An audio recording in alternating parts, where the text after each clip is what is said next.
Here at Cooter's in Sperryville, Virginia, Confederate flags are quickly selling out.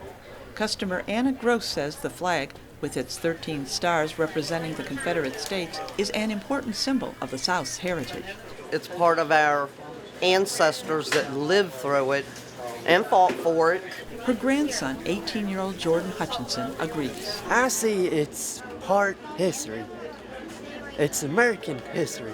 For many, it's a personal history. That's a battle flag. That's nothing to do with race. I had uncles, great uncles, and grandparents that died in the Civil War. Cooter's owner, Ben Jones, is an outspoken proponent of the Confederate flag. You take one flag down, we will put two up. The former U.S. Democratic congressman played a mechanic named Cooter in the popular 1980s TV series, The Dukes of Hazzard.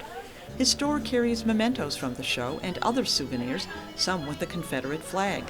Out front sits a replica of the famous car from the series, the General Lee, named after the commander of the Confederate Army.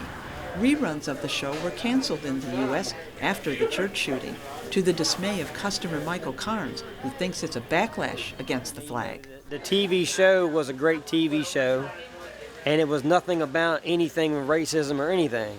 It was just a good, wholesome, fun show. Jones is a national spokesman for the Sons of Confederate Veterans.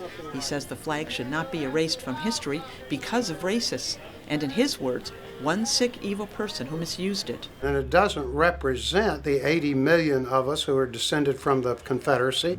That person desecrated our flag. He says the flag is being used as a scapegoat. This is simply a left-wing national movement taking advantage of the shock and grief of that terrible incident to create a hysteria, to culturally cleanse our culture. You can't do it.